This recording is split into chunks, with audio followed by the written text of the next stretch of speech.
नमस्कार दोस्तों, स्वागत है आपके अपने YouTube चैनल सनबिग क्लासेज में। आज का वीडियो काफ़ी महत्वपूर्ण होने वाला है क्योंकि लेकर आए हैं संपूर्ण फिजिक्स फार्मूला का मास्टर वीडियो। जितने तरह के कंपटीशन में फिजिक्स का फार्मूला यूज होता है सभी को सम्मिलित किया गया है इस वीडियो में, इसलिए इसे आप पूरा ज़रूर देखें, काफ़ी फ़ायदा करेगा एग्ज़ाम में। आइए सबसे पहला चैप्टर देखते हैं, सदिश एवं अदिश राशि, वेक्टर एवं स्केलर क्वांटिटी का।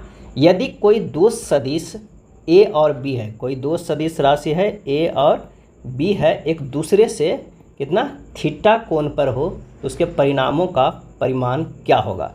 यानी अगर मान लिया कि यहाँ पर देखिए फिगर में कि ये सदिश ए राशि है और ये अगर क्या है ये बी है, इन दोनों के बीच में जो है वो क्या है थीटा है, तो जो इसका रिजल्टेंट होगा आर। तो आर बराबर जो होता है formula under root a square plus b square plus 2ab cos theta. Theta a और बी के बीच कोण है, थीटा जो है ए और बी के बीच का कोण है। अगर आर मैक्सिमम की बात किया जाए तो कितना होगा ए प्लस बी होगा, और आर मिनिमम अगर निकालने के लिए अगर पूछ दिया जाए प्रश्न में तो ए माइनस बी होगा। चलिए नेक्स्ट देखते हैं कि अगर सदिशों का अदिश गुणनफल हो, सदिशों का अदिश गुणनफल हो, यानी ए इन डॉट बी बराबर होगा ए बी कोस थीटा। ये क्या है सदिशों का अदिश गुणनफल, सदिशों का अदिश गुणनफल। दूसरा देखते हैं सदिशों का सदिश गुणनफल, सदिशों का सदिश गुणनफल हो, सदिश गुणनफल, तो इसे लिखेंगे क्या, तो ए क्रॉस बी वेक्टर बराबर ए बी साइन थीटा। ये दोनों जो है काफ़ी इम्पोर्टेंट है। सदिशों का अदिश गुणनफल ए वेक्टर डॉट बी वेक्टर बराबर ए बी कॉस थीटा, अगर डॉट में है तो ए बी कॉस थीटा रहेगा, अगर क्रॉस में है तो ए बी साइन थीटा है।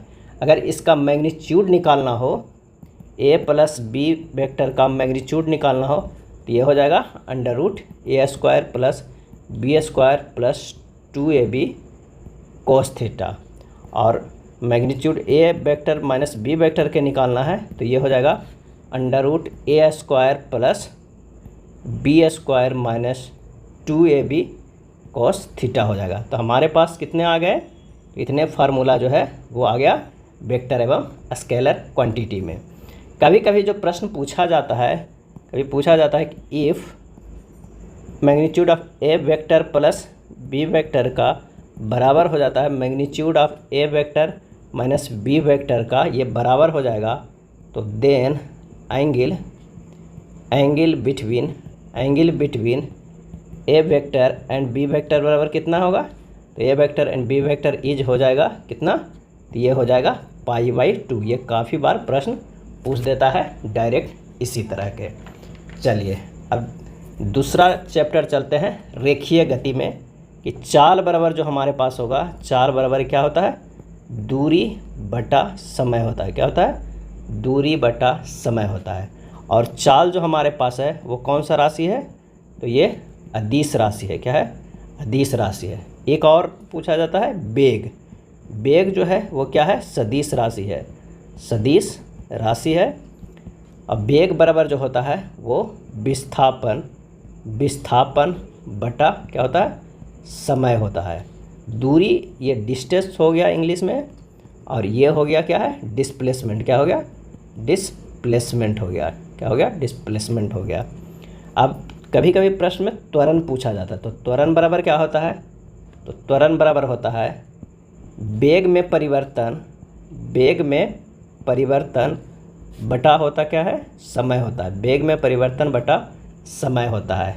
या कभी कभी इस फार्मूला से भी निकलता है त्वरण, कि त्वरण बराबर अंतिम वेग माइनस प्रारंभिक वेग बटा क्या होता है समय। अंतिम वेग माइनस प्रारंभिक वेग बटा समय, यानी ए बराबर v माइनस यू बटा टी। इससे भी हम लोग निकाल देते हैं। तो यहाँ पर सिर्फ फार्मूला पूरे फिजिक्स का डिटेल किया जाएगा, जो कि काफ़ी इम्पोर्टेंट होगा। एग्ज़ाम से पहले इसे ज़रूर अच्छे से देख लीजिए। कभी कभी प्रश्न रहता है कि दूरी बटा विस्थापन जो होगा वो क्या होगा, तो ये बड़ा और बराबर होगा किसके, 1 का। दूरी बटा विस्थापन बड़ा और बराबर होगा 1 का। चाल बटा वेग जो होगा वो भी बड़ा और बराबर होगा किसके, 1 का। ये दोनों कंडीशन भी ध्यान रखिएगा। अब आइए नेक्स्ट देखते हैं गति का समीकरण। नेक्स्ट क्या देखते हैं, गति का समीकरण। गति का समीकरण तो होगा v बराबर u प्लस ए टी, जहाँ v जो है वो क्या है, अंतिम वेग है, अंतिम वेग है। u जो है वो क्या है, प्रारंभिक वेग है, प्रारंभिक वेग है। a कहाँ क्या है, तो ये त्वरण है, a त्वरण है, एक्सेलरेशन है। t बराबर जो क्या है वो समय है, और s बराबर जो है वो क्या होगा, विस्थापन। जब अगला फार्मूला होगा क्या, v स्क्वायर बराबर u स्क्वायर प्लस 2as। एक v बराबर u प्लस ए टी, एक v स्क्वायर बराबर u स्क्वायर प्लस 2as। और एक और फार्मूला काफ़ी इंपॉर्टेंट है, s बराबर U T plus half A T square. s बराबर U T plus half A T square. ये जब वस्तु समतल पर गति हो, जब वस्तु क्या हो, ये तीनों जो होता है तब जब वस्तु समतल पर गतिमान हो, क्या हो, गतिमान हो। अब इससे दो कंडीशन और निकलता है कि जब वस्तु ऊपर की ओर जा रही हो, क्या हो, जा रही हो। तो यहाँ a बराबर जो होगा वो माइनस जी के बराबर होगा। तो हमारे पास फार्मूला बदल जाएगा, v बराबर u माइनस जी टी, क्योंकि a बराबर माइनस जी हो जाता है। v स्क्वायर बराबर हो जाता है u square minus 2gs। s बराबर हो जाता है U T minus half G T square. एक और कंडीशन आता है, कौन सा, एक आता है जब वस्तु नीचे की ओर जा रही हो। जब वस्तु नीचे आ रही हो तो a बराबर क्या हो जाएगा, प्लस g हो जाएगा। तो यहाँ पर फार्मूला सब हो जाएगा, v बराबर u plus G T, v square बराबर u स्क्वायर प्लस 2gs, और s बराबर हो जाएगा U T plus half G T square. अब हमारे पास गति का समीकरण जो आ गया वो तीन कंडीशन में आ गया। एक तो आ गया जब वस्तु समतल पर गतिमान हो, दूसरा जब वस्तु ऊपर की ओर जा रही हो, और तीसरा जब वस्तु नीचे आ रही हो। तो ये सब तीन कंडीशन मिल गया गति का समीकरण। और क्या था, v बराबर u plus A T, v square बराबर u स्क्वायर प्लस 2as, और s बराबर U T plus half A T square. एक और कभी कभी फार्मूला पूछ लिया जाता है, एस एन बराबर u प्लस a बटा 2 इंटू 2n माइनस 1, ये भी पूछा जाता है कभी कभी। अब आइए देखते हैं नेक्स्ट चैप्टर जो है वो क्या है, प्रोजेक्टाइल मोशन का। किसका है, प्रोजेक्टाइल मोशन चैप्टर से।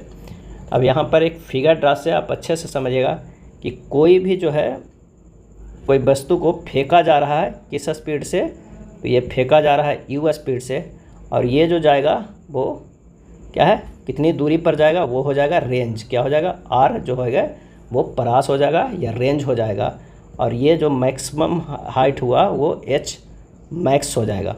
और ये कितने डिग्री पे, थीटा डिग्री पर फेंका गया है। कितने डिग्री पे, थीटा डिग्री पर फेंका गया है। तो यहाँ से जो हमारे पास निकल के आएगा प्रोजेक्टाइल मोशन में फार्मूला, सबसे पहले r निकालने का। r बराबर क्या हमारे पास हो जाएगा, u square sine 2 theta. Theta भी दिया हुआ है, u से फेंका भी गया है, g का मान भी दिया हुआ है। तो यहाँ पर थीटा जो हो जाएगा वो क्या हो जाएगा, प्रक्षेपण कोण हो जाएगा, यानी प्रोजेक्टेड एंगल हो जाएगा। t जो होगा वो चढ़ान या उतार काल होगा, कि चढ़ने में t लगा या उतरने में t हुआ, जो चढ़ान या उतरान काल हुआ, यानी टाइम ऑफ असेंट या टाइम ऑफ डिसेंट हुआ। u क्या हुआ, जो प्रारंभिक वेग से फेंका गया, प्रारंभिक वेग से फेंका गया। g जो है वो क्या है, गुरुत्वीय त्वरण है। क्या है, गुरुत्वीय त्वरण है। और h मैक्सिमम जो हम आगे निकालेंगे, h मैक्सिमम बराबर महत्तम ऊंचाई। क्या हो जाएगा, महत्तम ऊंचाई। और r जो है वो क्या है, रेंज है कि कितनी दूरी फेंकाएगा। और जो कैपिटल T निकलेगा वो निकलेगा टाइम ऑफ फ्लाइट, यानी उड़ान काल निकलेगा। क्या है, उड़ान काल। चलिए कौन कौन सा फार्मूला, आर बराबर यू स्क्वायर साइन 2 थीटा होगा, एच बराबर जो निकलेगा मैक्सिमम हाइट बराबर निकलेगा you square sine square theta बटा 2g निकलेगा, और time of flight capital T बराबर निकलेगा 2u साइन थीटा बटा जी। ये तीनों फार्मूला जो है काफ़ी इंपॉर्टेंट है प्रोजेक्टाइल मोशन के अनुसार। और अगर थीटा बराबर 45 डिग्री फेंका जाएगा तो वो मैक्सिमम रेंज में जाएगा, सबसे ज़्यादा दूरी तक जाएगा। तो आर मैक्स कब होता है, जब थीटा बराबर 45 डिग्री से फेंका जाएगा। तो 45 डिग्री जब इसमें रखिएगा साइन 2 थीटा में, तो ये हो जाएगा हमारे पास फार्मूला यू स्क्वायर बटा क्या हो जाएगा जी हो जाएगा, यू स्क्वायर बटा जी हो जाएगा। और टी बराबर जो हम है चढ़ान या उतरान काल, तो ये होगा टाइम ऑफ फ्लाइट, जितना टाइम लगा है उसका आधा हो जाएगा, टी बराबर कैपिटल टी बटा 2। यानी यहाँ से पूरा जाने में इसको कैपिटल टी लगा, तो या तो टी चढ़ान में आधा दूर का, या उतरान के अगर निकालेंगे तो t/2 हो जाएगा, यानी यू साइन थीटा बटा क्या हो जाएगा जी हो जाएगा, यू साइन थीटा बटा जी हो जाएगा। क्योंकि टी बराबर जो है 2u साइन थीटा बटा जी, 2 से भागा देंगे तो यू साइन थीटा बटा जी हो जाएगा। प्रोजेक्टाइल मोशन खत्म हो गया। इतना ही फार्मूला एग्जाम में ज़्यादातर के कंपटीशन में पूछा जाता है। अब नेक्स्ट चैप्टर देखते हैं, तो वो देखते हैं कार्य शक्ति ऊर्जा एवं बल का फार्मूला। तो बल का जो फार्मूला होता है काफ़ी इंपॉर्टेंट है। एफ बराबर जो होता है वो एम में होता है, जहाँ एम बराबर क्या है वो मास है, ए बराबर जो है वो क्या है एक्सीलरेशन है, क्या है एक्सीलरेशन है, त्वरण है। इसी में कभी पर पूछा जाता है coefficient of friction, coefficient of friction, friction यानी घर्षण गुणांक, घर्षण गुणांक, घर्षण गुणांक जिसे किससे डिनोट करते हैं तो म्यू से करते हैं। तो म्यू बराबर जो होता है वो एफ बटा आर होता है, जहाँ एफ बराबर जो है वो क्या है तो वो घर्षण बल है, आर जो है वो क्या है अभिलंब प्रतिक्रिया बल है, प्रतिक्रिया बल है। यहाँ एक फिगर से आप अच्छे से समझ सकते हैं। अगर मान लिया कि कोई वस्तु रखा हुआ है, ये धरातल पे रखा हुआ है, तो ये कितने भार का, अगर मान लिया कि m भार का है, तो ये नीचे जो लगा रहा है वो क्या लगा रहा है mg, और उस पर रिजल्टेंट ऊपर लग रहा है वो क्या है r है, और यही r जो है अभिलंब प्रतिक्रिया बल है, और ये जो है वो गति कर रहा है। इस पर जो फ्रिक्शन लग रहा है वो क्या है जो है वो f लग रहा है। तो हमारे पास होगा म्यू का जो मान हो जाएगा, म्यू का मान होगा वो कितना होगा 0 से 1 के बीच होगा। क्या होगा 0 से 1 के बीच होता है किसका म्यू का मान। म्यू बराबर जो F/R निकला है वो है कितना 0 से 1 के बीच होता है। अब आइए देखते हैं नेक्स्ट फार्मूला कि अगर मान लिया कि F बल लग रहा है, क्या लग रहा है F जो है वो बल लग रहा है, और विस्थापन कितना हो रहा है वो हो रहा है S हो रहा है, क्या है विस्थापन S हो रहा है, और कितने डिग्री एंगल पे बल लग रहा था तो थीटा डिग्री पे। तो कार्य बराबर हमारे पास फार्मूला हो जाएगा, कार्य बराबर फार्मूला हो जाएगा कितना Fs cos थीटा, क्या हो जाएगा Fs cos थीटा। जहाँ थीटा क्या है तो थीटा जो है वो F तथा S के बीच का कोण है, S तथा F के बीच का कोण है। अब आइए काइनेटिक एनर्जी, गति ऊर्जा बराबर फार्मूला क्या होता है, काइनेटिक एनर्जी बराबर फार्मूला होता है हाफ mv²। इसे लिख सकते हैं p²/2m, p²/2m। यहाँ पर जो ke है वो काइनेटिक एनर्जी है यानी गति ऊर्जा है। ये क्या है तो ये गतिज ऊर्जा है, और m जो है वो क्या है द्रव्यमान है, क्या है द्रव्यमान है। v जो है वो क्या है वेग है, g जो है गुरुत्वीय त्वरण है, गुरुत्वीय त्वरण है, और p जो हमारे पास है p वो क्या है वो संवेग है, क्या है संवेग है, p जो है वो संवेग है। पोटेंशियल एनर्जी बराबर होता है फार्मूला क्या, पोटेंशियल एनर्जी बराबर फार्मूला होता है mgh। काइनेटिक एनर्जी बराबर फार्मूला होता है क्या तो हाफ mv²। और संवेग बराबर हम लोग जानते हैं, संवेग बराबर वो क्या जानते हैं तो द्रव्यमान गुना वेग, क्या होता है द्रव्यमान गुना वेग। p बराबर होता है m × v, क्या होता है m × v। नेक्स्ट फार्मूला देखते हैं शक्ति। शक्ति का फॉर्मूला बराबर क्या होता है, कार्य बटा समय। क्या होता है, कार्य बटा समय।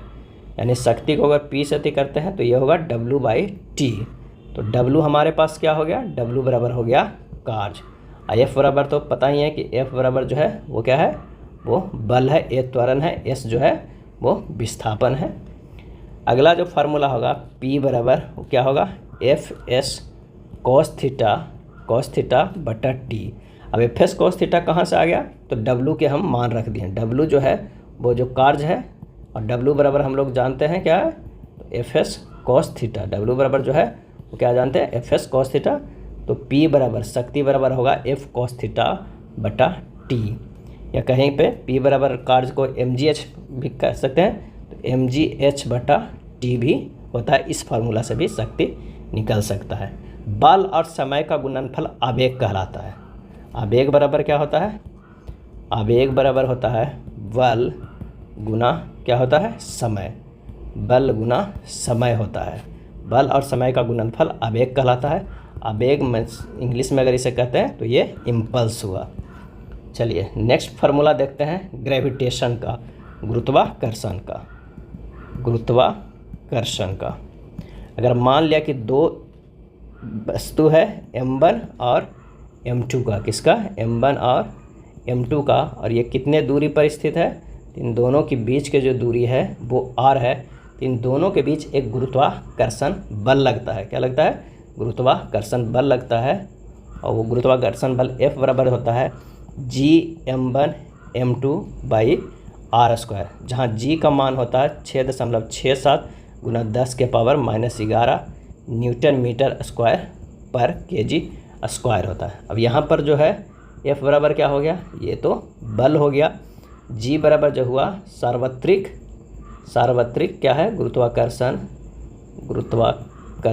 नियतांक हुआ, सार्वत्रिक गुरुत्वाकर्षण नियतांक हुआ। और m1 m2 के जो है, m1 m2 जो हुआ वो द्रव्यमान हुआ दोनों वस्तु का। G जो हुआ वो क्या हुआ, गुरुत्वीय त्वरण हुआ। गुरुत्वीय जो है G हुआ त्वरण हुआ। और नेक्स्ट एक और फार्मूला जो गुरुत्वाकर्षण में काफ़ी इंपॉर्टेंट है कि स्मॉल g बराबर होता है कैपिटल G बटा कैपिटल M/r²। ये कैपिटल M जो हुआ वो ग्रह का, किसी का, या पृथ्वी का, ग्रह का द्रव्यमान हुआ। क्या हुआ, ग्रह का द्रव्यमान। और r जो हुआ वो उस ग्रह का त्रिज्या हुआ। क्या हुआ, उस ग्रह का त्रिज्या हुआ। अब इससे क्या है ना कि दो केस निकल के आए। एक तो हमारे पास जो गुरुत्वाकर्षण का ये आया ही फार्मूला, लेकिन ये जो स्मॉल g बराबर कैपिटल G/m/r² निकला है, इसमें दो केस निकले। कितना, दो नहीं, तीन केस निकलेगा। केस अगर हम 1 की बात करते हैं, जब सतह से ऊंचाई के कारण जो हमारे पास g का मान लगेगा, तो g डैश बराबर होगा फार्मूला कैपिटल G/m/r+h²। यानी जो सतह है उसके h ऊंचाई पर कितना g के मान होगा वो है। दूसरा जो हमारे पास कंडीशन होगा, दूसरा कंडीशन वो क्या होगा, सतह केस सेकेंड जो होगा वो सतह से गहराई के कारण, यानी जो हमारा सतह है उसके गहराई के कारण जो g डैश लगेगा वो कितना लगा, G/1 - d/R। d जो है, d है वो क्या है, पृथ्वी की सतह से गहराई। यहाँ पर फार्मूला जो यूज हुआ है वो पृथ्वी के लिए यूज हुआ है, तो पृथ्वी की सतह से गहराई d है वह। और तीसरा जो हमारे पास केस आएगा, केस थर्ड जो आएगा वो कौन आएगा, पृथ्वी की घूर्णन गति के कारण। पृथ्वी की घूर्णन गति के कारण जो g डैश आएगा वो कितना होगा, G-r⍵² लैम्डा, जहाँ ओमेगा बराबर होगा क्या है, तो ये होगा पृथ्वी का कोणीय वेग होगा। और इसमें भी फिर दो कंडीशन आ जाता है। कौन कौन सा आता है, अगर विषुवत रेखा है, क्या है, विषुवत रेखा, तो लैम्डा बराबर क्या हो जाएगा, 0 हो जाएगा। तो जी डैश बराबर जी माइनस आर ओमेगा स्क्वायर होगा। और एक कंडीशन आता है ध्रुव पे, ध्रुव पर लैम्डा बराबर क्या हो जाएगा 90 डिग्री, तो जी डैश बराबर होगा जी डैश बराबर जी, एक ये हो गया एक ये हो गया। इसी फार्मूला से जो हमें निकल कर आता है कि ध्रुव पर जो होता है वो जी का मान सबसे ज़्यादा होता है और विषुवत रेखा पर जी का मान कम होता है। तो यहाँ पर से जितने भी फार्मूला बताया जा रहा है उससे कई प्रश्न निकल कर आएगा। जब अच्छे से आप फार्मूला को देख लीजिएगा तो आपको काफ़ी प्रश्न हल हो जाएगा डायरेक्ट। चलिए अगला देखते हैं पलायन वेग। पलायन वेग का फार्मूला क्या होता है? पलायन वेग का फार्मूला होता है भी ई बराबर √2GR। पलायन वेग का फार्मूला होता है भी ई बराबर √2GR। और एक होता है कक्षीय वेग। तो कक्षीय वेग बराबर फार्मूला होता है वो कितना होता है V0 बराबर √GR होता है, √GR होता है। अब पलायन वेग और कक्षीय वेग का अनुपात भी कई बार पूछ लिया जाता है। पलायन वेग बटा कक्षीय वेग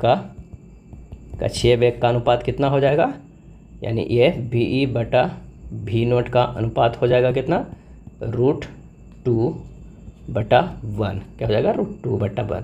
ये काफ़ी इम्पोर्टेंट है, कई प्रश्न में ये पूछा गया है। एक यूज होता है परिक्रमण काल का नियम क्या है? परिक्रमण काल का नियम क्या है? परिक्रमण काल का नियम क्या है?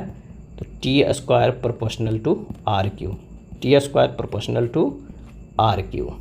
अगला जो फार्मूला देखते हैं वो लिफ्ट की गति का। काफ़ी ज़्यादा प्रश्न लिफ्ट से पूछा जाता है, तो आइए देखते हैं लिफ्ट की गति से। तो लिफ्ट में सवार व्यक्ति के भार का फार्मूला क्या होता है? फार्मूला जो है वो होता है W बराबर M × G ± A, जहाँ M क्या है? लिफ्ट में सवार व्यक्ति का द्रव्यमान है, W लिफ्ट में सवार व्यक्ति का भार हो गया, ये जो है वो क्या हुआ भार हो गया, और ये व्यक्ति का द्रव्यमान हो गया, क्या हुआ व्यक्ति का द्रव्यमान हो गया, और G जो है वो गुरुत्वीय त्वरण, ये है जो मशीन का त्वरण, ये जो है वो क्या है वो मशीन का त्वरण हो गया। अब इसमें कई केस निकल कर आएंगे, तो सबसे पहले केस 1 देखते हैं। जब क्या होगा, जब लिफ्ट एक समान वेग से क्या हो रहा है ऊपर जा रही है, A बराबर क्या होगा 0, तो W बराबर होगा M × G + 0, तो ये हो जाएगा W बराबर क्या होगा mg हो जाएगा, W बराबर mg हो जाएगा। केस 2 देखते हैं। केस 2 होगा जब लिफ्ट एक समान वेग से क्या हो रहा है नीचे जा रही है, समान वेग से क्या हो रहा है नीचे जा रही हो, तो क्या हो जाएगा यहाँ भी A बराबर 0 होगा, W बराबर M × G प्लस क्या हो जाएगा G माइनस होगा, G माइनस 0, तो ये हमारे पास आ जाएगा W बराबर क्या होगा mg, यानी दोनों में जो W बराबर हो वो mg ही होगा। तीसरा केस जो आता है, केस 3 आता है, अगर लिफ्ट जो है A त्वरण से, अगर लिफ्ट A त्वरण से ऊपर जाएगा तब कौन सा फार्मूला होगा, तो ये होगा W बराबर mg + A होगा, यानी हो जाएगा W बराबर mg + m में, ये हमारे पास फार्मूला हो जाएगा। केस 4 अगर हम देखते हैं, केस 4 देखते हैं कि अगर लिफ्ट A त्वरण से नीचे जाएगा तो क्या हो जाएगा, तो ये हो जाएगा W बराबर M × G − A, यानी हो जाएगा W बराबर mg − m में होगा। तो हमारे पास क्या है 4 कंडीशन आ गया। अब 5वां भी कंडीशन एक आता है, कौन सा, अगर लिफ्ट का रस्सी टूट जाए। केस 5 जो है वो क्या होगा, अगर लिफ्ट का रस्सी टूट जाए, क्या हो जाएगा, टूट जाए। ए बराबर क्या हो जाएगा, जी होगा।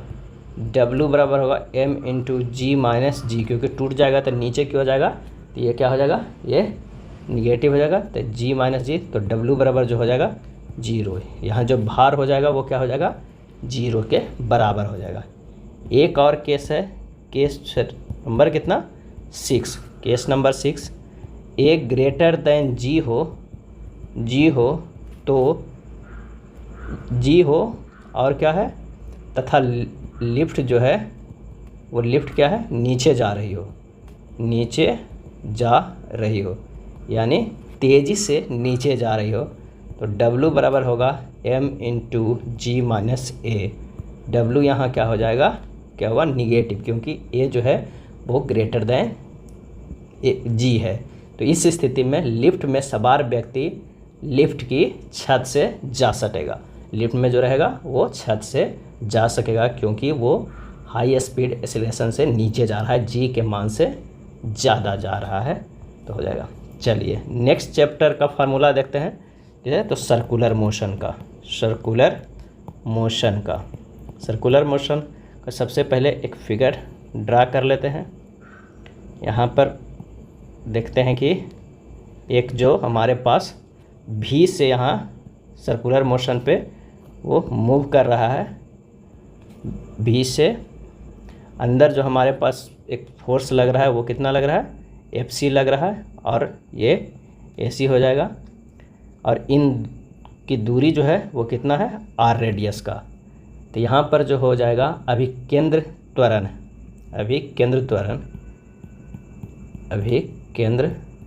त्वरण, यानी जो हो जाएगा सेंट्रीपिटल एक्सीलरेशन बराबर जो हो जाएगा AC बराबर उसकी हो जाएगा v² / r हो जाएगा, v² बराबर r हो जाएगा। यहाँ पर जो है m द्रव्यमान की कोई वस्तु है जो r त्रिज्या पर वृत्ताकार पथ पर v वेग से गतिशील हो रहा है, तो AC बराबर v² / r, जहाँ हमारे पास r क्या है, वृत्तीय पथ की त्रिज्या, v जो है वो रेखीय है, क्या है, रेखीय, v जो है रेखीय वेग है, और AC जो है वो अभिकेंद्र त्वरण है, क्या है, अभिकेंद्र त्वरण है। अब एक और फार्मूला निकल जाएगा, FC बराबर क्या होगा, mv² / r हो जाएगा। FC जो क्या है वो है अभिकेंद्र बल है, इसे इंग्लिश में सेंट्रीपिटल फोर्स बोलते हैं। तो FC बराबर mv² / r, इसे इस तरह भी लिख सकते हैं m⍵² / r, क्योंकि v बराबर हम लोग जानते हैं ω/r होता है, चूँकि v बराबर ω/r होता है, तो वही m⍵² r लिख दिया गया है। अगर कभी पूछ ले कि कोई पिंड जो है वो m द्रव्यमान का हो और वक्र पथ की त्रिज्या r हो, वक्र पथ का त्रिज्या r हो, तथा ढाल जिसका क्या हो, ढाल जो है वो थीटा हो, तो वक्र पथ पर अधिकतम सुरक्षित चाल क्या होगा, जो वक्र पथ का अधिकतम सुरक्षित चाल क्या होगा, तो ये पूछा जाता है। तो v बराबर यहाँ फार्मूला लगा दीजिएगा √rg tan थीटा, v बराबर √rg tan थीटा। नेक्स्ट है कोणीय संवेग यानी एंगुलर जो होगा, एंगुलर मोमेंटम कोणीय गति को बताता है, किसे, कोणीय गति की मात्रा को बताता है। कोणीय संवेग जो है वो कोणीय गति की मात्रा को बताता है।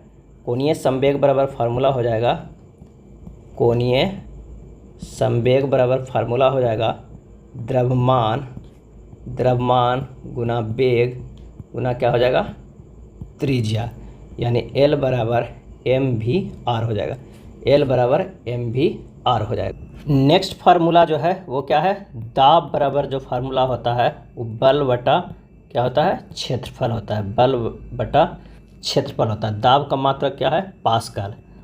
एक बार बराबर होता है 10⁵ न्यूटन पर मीटर स्क्वायर या 10 के पावर 5 पास्कल क्या होता है, 10 के पावर 5 पास्कल होता है। अब द्रव के अंदर किसी बिंदु पर द्रव का जो दाब होगा वो कितना होगा, तो ये जो दाब बराबर होता है वो ρ/g/h होता है।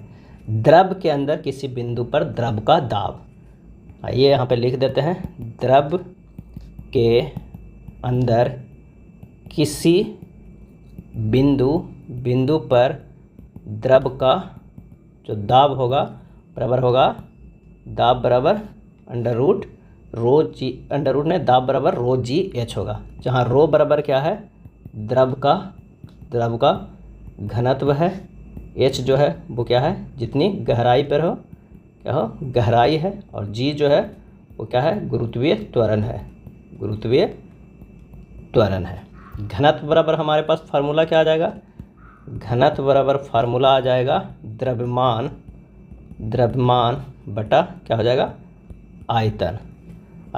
पृष्ठ तनाव बराबर फार्मूला क्या होता है, पृष्ठ जो है वो पृष्ठ तनाव बराबर हमारे पास फार्मूला होगा T बराबर बल बटा क्या होगा, लंबाई, बल बटा लंबाई होगा, या T बराबर होता है W/A यानी कार्य बटा क्षेत्रफल, क्या होता है, कार्य बटा क्षेत्रफल होता है। एक और फार्मूला काफ़ी यूज होता है, H बराबर द्रव का चढ़ना या उतरना, यानी H बराबर होता है 2T cos थीटा बटा RdG, जहाँ पर क्या है, R जो है वो क्या है, केश नली की त्रिज्या, केश नली की जो है वो क्या है, त्रिज्या, T जो है वो क्या है, पृष्ठ तनाव है, थीटा जो यहाँ पर है वो क्या है, स्पर्श कोण है, थीटा जो बराबर है वो स्पर्श कोण है, H जो है वो क्या है, द्रव का चढ़ना या क्या है, चढ़ान या उतरान है, और G जो है वो क्या है, गुरुत्वाकर्षण है, और D जो हमारे पास है वो D है वो क्या है, वो घनत्व है, क्या है, घनत्व। तो फार्मूला क्या हो गया, H बराबर 2T cos theta by RdG। Next formula जो हम लोग देखते हैं वो है किसी तरल की श्यानता को श्यानता गुणांक के द्वारा मापा जाता है, किसी तरल की श्यानता को श्यानता गुणांक के द्वारा मापा जाता है, तो F बराबर जो होता है NA/dV/dx, जहाँ जो N है वो क्या है, वो श्यानता गुणांक है, ये क्या है, श्यानता गुणांक है।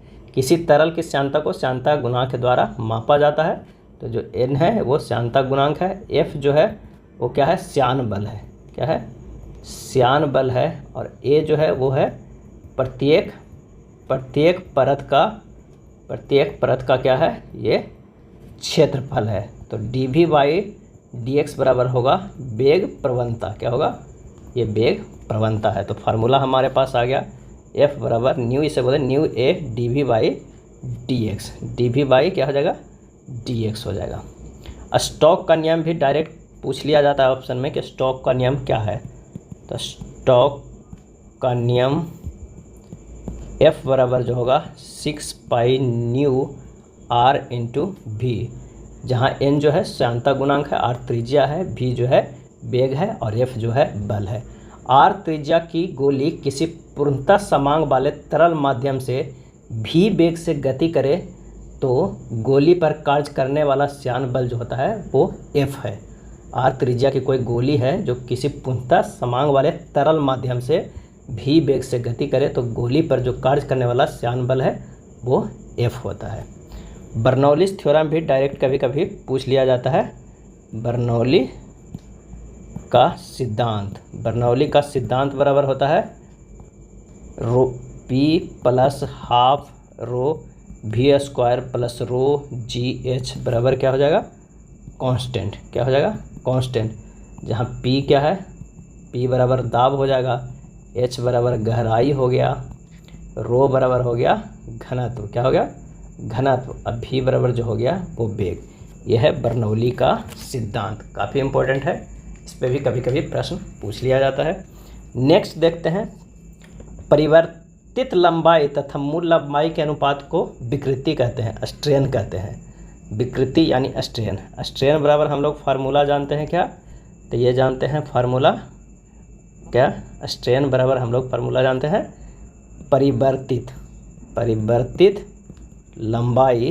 लंबाई बटा मूल इकाई। कितना होगा, मूल इकाई। परिवर्तित लंबाई तथा मूल लंबाई के अनुपात को विकृति या स्ट्रेन कहते हैं। और बल के विरुद्ध एकांक क्षेत्र पर लगने वाला बल को प्रतिबल कहते हैं, यानी स्ट्रेस कहते हैं। प्रतिबल यानी स्ट्रेस कहते हैं किसे, बल के विरुद्ध एकांक क्षेत्र पर लगने वाले बल को स्ट्रेस कहते हैं। और प्रतिबल बराबर होता है बल बटा क्षेत्रफल। क्या होता है, बल बटा क्षेत्रफल। इन दोनों से मिलकर एक हुक का नियम बना था, हुक का नियम। तो हुक का नियम है E बराबर प्रतिबल बटा विकृति, यानी स्ट्रेस बटा स्ट्रेन। E बराबर फार्मूला क्या हो गया, स्ट्रेस बाई स्ट्रेन। नेक्स्ट देखते हैं आवृत्ति। आवृत्ति बराबर क्या होता है, 1 बाई आवर्तकाल होता है। आवृत्ति बराबर 1 बाई आवर्तकाल, यानी n बराबर 1 बाई t होता है। ये हमारे पास फार्मूला। t बराबर क्या होता है, यानी आवर्तकाल बराबर 2 pi under root l by g. l जो क्या है वो लंबाई है, और g जो है वो क्या है, गुरुत्वीय त्वरण है। गुरुत्वीय त्वरण एक काफ़ी इंपॉर्टेंट फार्मूला है, बहुत सारा प्रश्न इसे पूछा जाता है। t बराबर 2 pi under root l by g. Omega बराबर फार्मूला होता है 2 पाई बाई टी। ओमेगा बराबर होता है 2 पाई बाई टी।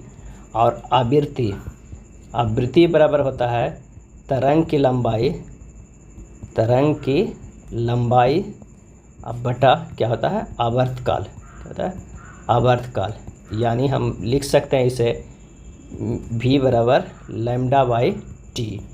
ये होता है आवृत्ति बराबर तरंग की लंबाई बटा आवर्तकाल। और एक और फार्मूला काफ़ी यूज होता है, E बराबर SC बाई लैम्डा, जहाँ H जो है वो क्या है, प्लांक नियतांक है। प्लांक नियतांक है बराबर 6.63 इंटू 10⁻⁻⁴ जूल सेकेंड। और C जो है यहाँ पर क्या है, वो प्रकाश का वेग है। और लैम्डा जो है वो क्या है, तरंग की लंबाई। क्या है, तरंग की लंबाई। अगला जो फार्मूला होता है वो है मैक का। मैक संख्या बराबर क्या होता है, मैक संख्या बराबर होता है वायुयान की चाल बटा होता है ध्वनि का वेग। क्या होता है, ध्वनि का वेग। मैक संख्या बराबर होता है वायुयान की चाल बटा ध्वनि का वेग होता है। अगला चैप्टर है हीट का। चलिए हीट का ये देखते हैं इम्पोर्टेंट फार्मूला कौन कौन होता है। तो जो सबसे ज़्यादा पूछा जाता है वो सेल्सियस से फ़ारेनहाइट, फ़ारेनहाइट से केल्विन, केल्विन से फ़ारेनहाइट, फ़ारेनहाइट से सेल्सियस में कन्वर्ट करने का। तो एक ही फार्मूला देखिए, C-0/100 बराबर F-32/212-32 बराबर K-273/373-273 बराबर R-0/80-0। अभी हीट में एक और काफ़ी ज़्यादा जो प्रश्न पूछा जाता है, एक तो ये हो गया, दूसरा पूछा जाता है रेखीय प्रसार गुणांक। इसे अल्फ़ा से डिनोट करते हैं। तो L जो होगा, LF बराबर होगा LI into 1 plus alpha theta. क्षेत्रीय प्रसार गुणांक बीटा बराबर जो होता है AF बराबर AI into 1 plus beta theta. और एक होता है आयतन प्रसार गुणांक, जिसे गामा से डिनोट करते हैं। VF बराबर होता है VI into 1 plus gamma theta. और इन तीनों का जो रिलेशन होता है वो क्या होता है, अल्फ़ा अनुपात बीटा अनुपात गामा अनुपात बराबर 1:2:3 3। ये काफ़ी ज़्यादा इम्पोर्टेंट है, बहुत बार इससे प्रश्न पूछा जाता है डायरेक्ट कि इन तीनों में क्या रिलेशन होता है। हीट का और एक इम्पोर्टेंट फार्मूला है Q बराबर del U plus del W, जहाँ Q जो है वो क्या है, दिया गया क्या है, ऊष्मा है। डेल U बराबर है आंतरिक जो है वो ऊर्जा है, और डेल W जो है वो क्या है, बाह्य ऊर्जा है। क्या है, बाह्य ऊर्जा है। विशिष्ट ऊष्मा धारिता को डिनोट करते हैं किससे, S से है। तो हमारे पास Q जो होगा वो हो जाएगा ms डेल थीटा हो जाएगा, ms थीटा हो जाएगा। और एक होता है गुप्त ऊष्मा के डिनोट करते हैं L से। Q बराबर जो हो जाएगा वो ml होगा। ये दोनों फार्मूला भी यूज होता है काफ़ी ज़्यादा। एक और है न्यूटन का शीतलन नियम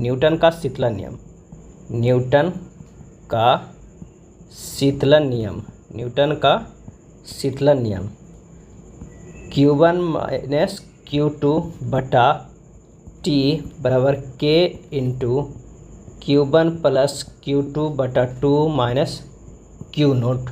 ये न्यूटन का शीतलन नियम है, जहाँ Q1 बराबर जो हो जाएगा वो प्रारंभिक तापमान होगा। Q2 बराबर जो होगा वो क्या हो जाएगा, वो हो जाएगा अंतिम तापमान होगा। Q बराबर जो होगा वो वायुमंडल का तापमान होगा। T जो है वो क्या हो जाएगा, समय हो जाएगा। और K यहाँ पर क्या है, वो है नियतांक। क्या है, K है जो है नियतांक। तो ये हमारे पास जो हो गया वो न्यूटन का शीतलन नियम है। ये सारे जो फार्मूले थे वो हीट के थे।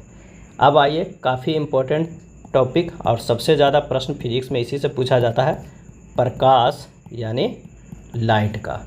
उसमें सबसे पहले जो आता है वो क्या आता है, दर्पण सूत्र आता है।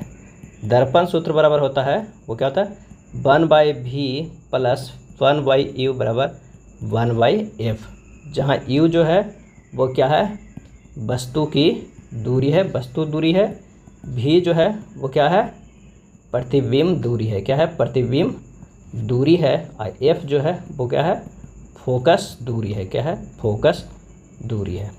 f बराबर जो फार्मूला होता है वो r/2 होता है, जहाँ पर r क्या है, तो वो है वक्रता त्रिज्या। क्या है, r जो है हमारे पास वो वक्रता त्रिज्या है।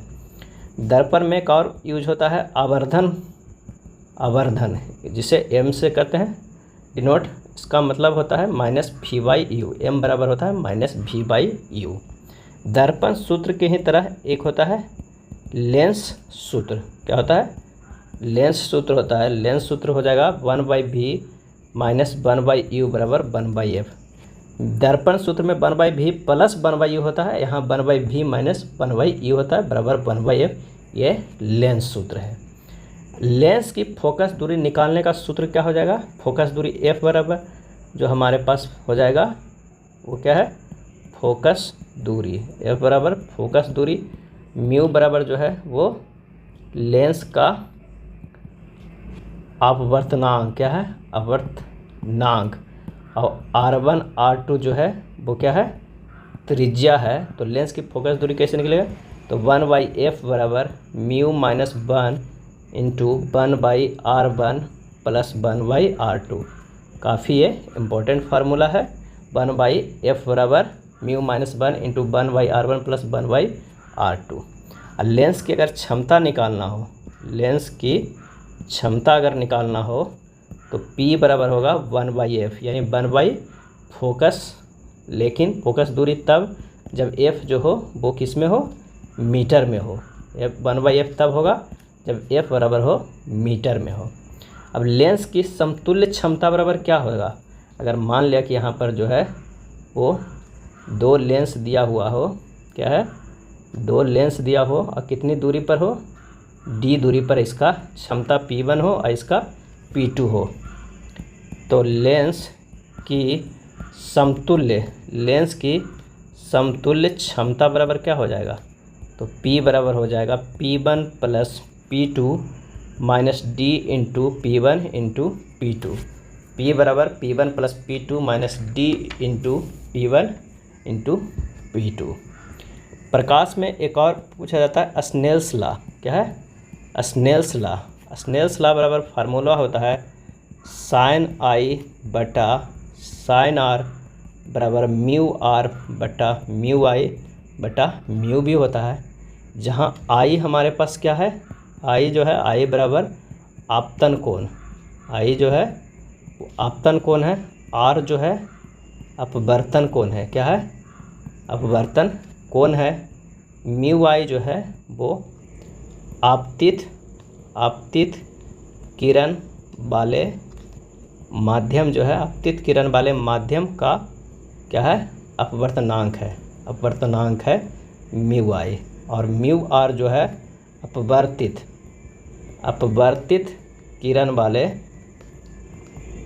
किरण वाले माध्यम का अपवर्तनांक है। क्या है, अपवर्तनांक है। म्यू बराबर यहाँ पर कई बार यूज हो रहा है, तो म्यू बराबर जो फार्मूला होता है वो आर बाई ए होता है। क्या होता है, आर बाई ए होता है। आर जो क्या है, वो वस्तु की वास्तविक गहराई, ए जो है वो क्या है, आभासी गहराई, और म्यू जो है वो माध्यम का क्या होगा, माध्यम का अपवर्तनांक, माध्यम का अपवर्तनांक। अब यहाँ से अपवर्तनांक निकालिए, या वस्तु की गहराई या आभासी गहराई, अगर दो दिया रहेगा एक अननोन रहेगा तो हमें निकल जाएगा। तो ये जो इतने सारे फार्मूले हैं ये सारे क्या है, ये सब प्रकाश के हैं। दर्पण सूत्र है 1/v प्लस 1/u बराबर 1/f, f बराबर r/2। लेंस सूत्र होता है 1/v माइनस 1/u बराबर 1/f। आवर्धन क्षमता m बराबर होता है -v/u। f फोकस दूरी है, तब निकालेंगे 1/f बराबर mu minus 1 into 1/r1 plus 1/r2। अगर लेंस की क्षमता निकालना हो तो p बराबर 1/f, जहाँ f जो है वो क्या हो, मीटर में हो। लेंस की समतुल्य क्षमता अगर पूछ दे d डिस्टेंस पे हो तो P1 plus P2 minus D into P1 into P2। Snell's law sine i by sine r बराबर म्यू आर बटा म्यू आई बराबर म्यू हो जाएगा, म्यू बराबर r/a हो जाएगा। अब आइए नेक्स्ट चैप्टर देखते हैं, विद्युत का इलेक्ट्रिसिटी का। सबसे पहला जो फार्मूला होता है Q बराबर NE, और Q बराबर जो होता है वो IT। यहाँ पर Q जो है वो क्या है, तो वो आवेश है। N जो है वो क्या है, इलेक्ट्रॉनों की संख्या। क्या है, इलेक्ट्रॉनों की संख्या है। जहाँ E बराबर हो जाएगा -1.6 गुना 10 के पावर -19। T जो है वो क्या है, समय है, और I जो है वो क्या है, धारा है। तो यहाँ Q दो फार्मूला होगा, Q बराबर NE और Q बराबर IT। एक और फार्मूला जैसा कि गुरुत्वाकर्षण में लगा था कि अगर यहाँ पर दो चार्ज है Q1 और Q2 और ये कितने दूरी पर है, दोनों r दूरी पर है, तो जो यहाँ पर F बराबर जो लगेगा KQ1 Q2 by r² formula लगेगा, जहाँ K बराबर जो है वो क्या है 1/4 पाई एप्सिलॉन नॉट होगा। एप्सिलॉन नॉट बराबर होता है 8.85 गुना 10 के पावर -12 कूलम्ब स्क्वायर पर न्यूटन मीटर स्क्वायर होगा। के का जो मान है ये भी लिख सकते हैं 9 गुना 10 के पावर 9 न्यूटन मीटर स्क्वायर पर कूलम्ब स्क्वायर। एफ बराबर के into Q1 Q2 by r²। का और फार्मूला होता है विद्युत चैप्टर में V बराबर W/Q, जहाँ V जो है वो क्या है, विभव है, और W जो है वो क्या है, कार्य है, और Q जो है वो क्या है, आवेश है। C बराबर क्या होता है Q/V, जहाँ C बराबर क्या है, धारिता है। क्या है, धारिता है। अब V तो विभव हो गया, और Q जो है आवेश हो जाएगा। अब आइए प्रतिरोध। प्रतिरोध में दो फार्मूला काफ़ी इम्पोर्टेंट है। एक, अगर प्रतिरोध श्रेणी क्रम में हो, क्या हो, श्रेणी क्रम संयोग हो, श्रेणी क्रम संयोजन हो, क्या हो, संयोजन हो, यानी सीरीज में हो, तो आर इक्विवेलेंट जो होगा वो R1 प्लस R2 होगा। और अगर प्रतिरोध जो क्या है समानांतर हो, समानांतर जो हो यानी समानांतर क्रम में हो, ये यानी क्या होगा पैरेलल में होगा, पैरेलल में हो तो क्या हो जाएगा 1/R इक्विवेलेंट बराबर हो जाएगा 1/R1 plus 1/R2 plus dot dot dot. जिस तरह प्रतिरोध में सीरीज और पैरेलल में फार्मूला होता है उसी तरह कैपेसिटर को भी हम कर सकते हैं। 1/C इक्विवेलेंट बराबर 1/C1 प्लस 1/C2 जो होता है ये कैपेसिटर में किस में होता है, अगर कैपेसिटर सीरीज में हो। और अगर कैपेसिटर पैरेलल में हो तो C इक्विवेलेंट बराबर होता है C1 प्लस C2, यानी जो प्रतिरोध का होता है उसका अपोजिट होता है कैपेसिटर में। यानी प्रतिरोध में जो पैरेलल जिस तरह फार्मूला होता है उससे कैपेसिटर में सीरीज में होता है, और प्रतिरोध में जो सीरीज में फार्मूला होता है वो कैपेसिटर में पैरेलल में होता है। आप यहाँ देख सकते हैं इसका फार्मूला इसके जैसा है और इसका फार्मूला जो है वो इसके जैसा है, तो यह ध्यान रखिएगा। काफ़ी ज़्यादा एक इम्पोर्टेंट फार्मूला है, उसी पर पूरा इलेक्ट्रिसिटी समझो कि बेस्ड है। तो ओम्स लॉ बराबर जो होता है V बराबर क्या होता है IR होता है, जहाँ R जो है वो क्या है प्रतिरोध है, R जो है प्रतिरोध है, I बराबर जो है वो क्या है धारा है, और V बराबर जो है वो विभव है या कह सकते हैं कि वोल्टेज है। तो V बराबर IR होता है, इसी को P बराबर VI कह सकते हैं, या P बराबर होगा I² R होगा। और P जहाँ पर क्या होगा P बराबर जो होगा वो क्या है पावर, क्या है पावर हो जाएगा। एक आता है चालकता यानी G बराबर जो होता है हमारे पास वो 1/R होता है। R बराबर हम क्या जानते हैं, तो ये होता है प्रतिरोध, क्या होता है प्रतिरोध। R बराबर हमारे पास फार्मूला होता है R बराबर ρL/A, जहाँ रो जो है वो क्या है, रो बराबर जो है वो विशिष्ट प्रतिरोध है, क्या है विशिष्ट प्रतिरोध है, या इसे कह सकते हैं प्रतिरोधकता, इसे क्या बोलते हैं रो को प्रतिरोधकता। L जो होगा वो तार की लंबाई हो जाएगा, और A जो होगा वो क्या होगा अनुप्रस्थ काट का क्षेत्रफल हो जाएगा, क्या हो जाएगा अनुप्रस्थ काट का क्षेत्रफल हो जाएगा। R बराबर ρL/A है, ये काफ़ी इम्पोर्टेंट फार्मूला है, इससे भी प्रश्न बहुत पूछा जाता है कि तार की इतनी लंबाई बढ़ा दिया जाएगा तो प्रतिरोध में क्या अंतर होगा, प्रतिरोधकता में क्या अंतर होगा। और एक जो फार्मूला होता है कि इतना करंट इतना समय तक अगर जा रहा है तो उसमें कितना हीट होगा, तो H बराबर जो होगा वो I² RT, जहाँ H बराबर जो है वो उष्मा हो जाएगा, I क्या है धारा यानी करंट हो जाएगा, V जो है वो क्या है वो तो वोल्टेज है ही, P बराबर शक्ति जो ऊपर का फार्मूला यूज किए थे P बराबर VI, और T जो है वो क्या हो जाएगा वो समय हो जाएगा, क्या हो जाएगा T बराबर जो हो जाएगा वो समय हो जाएगा। अब आइए कुछ प्रमुख जो है फिजिकल क्वांटिटी के डायमेंशन देख लेते हैं, डायमेंशन फार्मूला जो एग्जाम में पूछा जाता है इम्पोर्टेंट को। आइए सबसे पहले देखते हैं वो है लीनियर मोमेंटम को, जिसका फार्मूला जो होता है P बराबर mv होता है। इसका जो डायमेंशन हो जाएगा वो हो जाएगा mLT-1 हो जाएगा। अगर इम्पल्स की बात करें तो इसका जो हो जाएगा mLT-1 हो जाएगा। पॉइजन रेशियो को भी पूछा जाता है, पॉइजन रेशियो का जो होगा m0L0T0 होगा। मॉडुलस ऑफ इलास्टिसिटी का डायमेंशन फार्मूला, पहले तो फार्मूला हम लोग देख लेते हैं। ये होता है स्ट्रेस स्ट्रेस बाई स्ट्रेन, क्या होता है स्ट्रेस बाई स्ट्रेन। और इसका फार्मूला जो डायमेंशन फार्मूला होता है वो कितना होता है mL-1T-2 होता है। अगला देखते हैं ग्रेविटेशनल कांस्टेंट का, G का जो हमारा होता है डायमेंशन फार्मूला काफ़ी इम्पोर्टेंट है। इसका जो होता है m के पावर -1 L के पावर 3 T-2 होता है। और universal gas constant, universal gas constant इसे हम क्या कहते हैं, आर कहते थे। PV/T फार्मूला होता है। इसका जो डायमेंशन फार्मूला होता है MLT-3 θ-1 होता है। बोल्ट्जमैन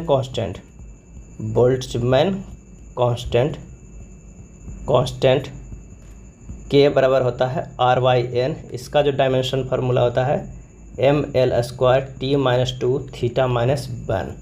प्लैंक कांस्टेंट, ये सब जो है प्रश्न वो पूछा जाता है। ये सब जो फिजिकल सारे क्वांटिटी है इस सब का कभी ना कभी पूछा गया है या पूछा जाता है। प्लैंक कांस्टेंट का डायमेंशन फार्मूला होता है ML² T-1, ML² T-1 होता है, ML² T-1 होता है।